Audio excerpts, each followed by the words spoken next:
So I've had a pretty interesting experience using a GLP-1 GIP, and if this is your first time watching me, I usually do videos about car camping and going on road trips, and I also do videos about taking odd jobs to make money while you're on the road. And one of the odd jobs I did, if you could call it that, is take part in a clinical trial. And I'm doing a clinical trial for weight loss, and that requires me to be on a GLP-1 GIP, and I've been on it. Well, I've been on it for about 5 weeks, and I feel like it took until the 4th week before I even felt like it was working. And one thing about being on a clinical trial is you don't always know what you're getting, meaning you don't know if you're on a placebo or the real thing. And they told me there was a 70% chance that I would be receiving the medication versus placebo. And so, of course, the first couple of weeks I thought, I'm not feeling any side effects, and I don't really feel like I'm losing any weight. So like I said, it took until about the 4th week before I actually felt like I wasn't as hungry as I used to be. When I would eat, I started to feel full.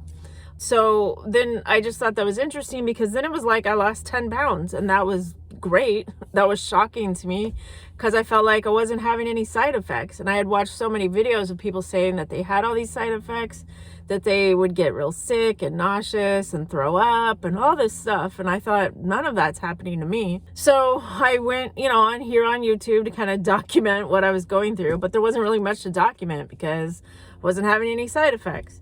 So anyways, I'm making this video because this is more of like after the week 5, basically, like I said, since I'm doing a clinical trial, this means I go into a place and they inject me with a medication. I know a lot of people that are using these GLP-1s are, at home injecting the medication themselves. And I probably would have no issue doing that if that was how this was set up or arranged. I have previously had to inject myself before for hormone therapy. If you'd like me to do a video about that sometime, I would be happy to, but that's not really the topic today. But I have had experience having to give myself injections.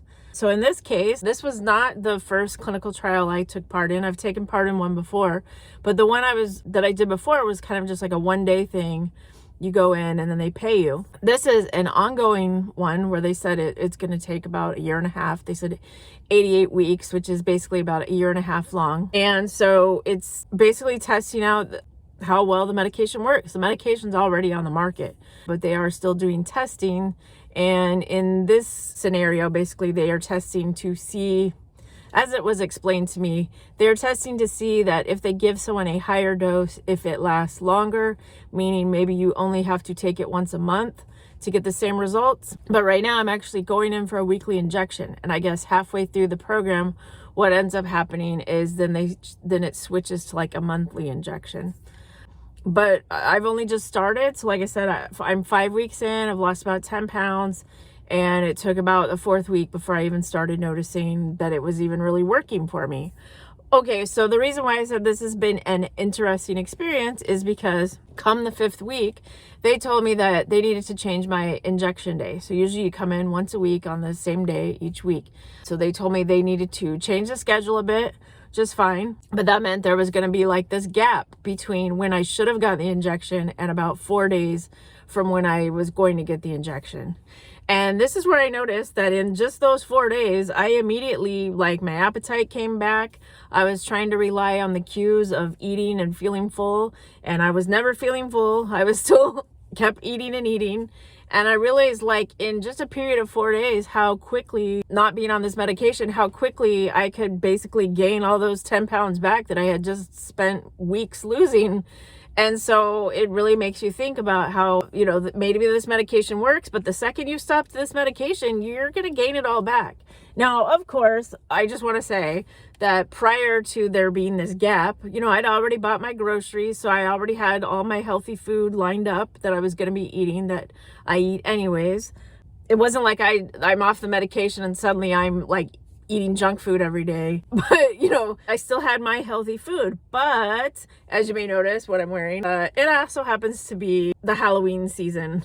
And so this means there's lots of extra candies and goodies and all sorts of things in the office place that were a lot more tempting. And so, of course, I indulged. I ate the Halloween candy and all the snacks and the treats and everything. And like I said, so it's almost like in just a gap of 4 days of not being on the medication, blammo, like I just start eating all the candy and I gain weight, and it's just like, it's like we're back to square one. Okay, so even though I'm on this clinical trial and they bring you in each week and they have you fill out a questionnaire, and this is not for the faint of heart if you want to take part in a clinical trial, but every time you go in, basically it's like they're testing you all over again. They might do a blood draw, they might do like a finger prick to test your blood. They gotta like check all of what your baseline levels are, because each week, if there's something like that changes drastically, now they're not going to tell you if there's necessarily like what the results are, but if there's something really wrong, I mean, they might remove you from the program.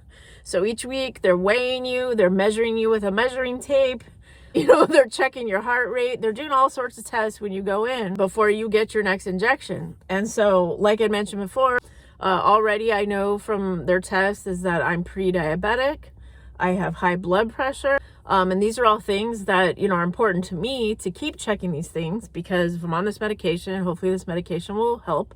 But a lot of it has to do with my eating. If I'm just going to keep eating and eating and eating, like, that's a problem. And that's probably a problem lots of people have. And there's this whole mind over matter, willpower. You should know that, you should only eat this amount of food. This is how many calories you should have in a day. But I just feel like, of course, everyone says that once they're on the medication, it's a lot easier to say no. And then when you're off the medication, like I was for like 4 days, then it's like, okay, then it's just like, I'm constantly hungry. I'm constantly craving things that are not healthy. So I'm craving carbs, I'm craving candy, sugars. And then, like I said, when you're trying to rely on those cues of feeling full, or you've had too much to eat, I don't get those cues. I just am constantly hungry and hungry and hungry. After I eat a whole big meal, I'm still hungry, and I'm still looking to see like what's left. Is there anything left? Is the store still open? Can I still go get some ice cream? Like, that's just kind of like my mindset, and I really would like to break the mindset. I do, like I said, hope or help. I thought the medication worked, but of course, as I've discussed in a previous video, I don't know what the long-term effects are going to be, because eventually the study's going to end. I'm not going to be on the medication anymore. And then I just feel like I'm just going to go back to the old habits. And then that's the problem. So I thought I'd at least fill people in on what's been going on, because like I said, now I feel like it's almost like having to go back to the beginning as far as any weight loss, weight gain. Like, I just feel like we kind of just started back where we're going back to where we started. So I do appreciate you watching, following along with this. Like I said, that normally I do videos that are about like going on road trips and things like that. And I understand like this might not be the topic you're interested in. So I always ask people to leave something in the comments to let me know if you're interested in finding out more about cooking videos, travel videos, what I eat in a day videos, what it's like living on the road, what it's like sleeping in your car when you're camping, you don't want to pay for a hotel. Right now, we are in a situation where there's like a lot of people that can't even afford food. So, for me complaining that I have too much food to eat, that kind of makes me sound like a great big fat pig. There's people that are really struggling. And so I feel like if there's any videos I could do that have to do about like saving money on food, I definitely would be interested in doing that as well. And since I mentioned, just traveling on the road, sometimes like access to food is difficult. Being able to cook food, having healthy food is difficult. And so that's why I do like to cover those topics, because that's what's important to me. But I also feel like it could help someone out there that is already struggling as it is. So like I said, thanks for watching. Leave a comment if you got any suggestions, and let's see what ends up happening.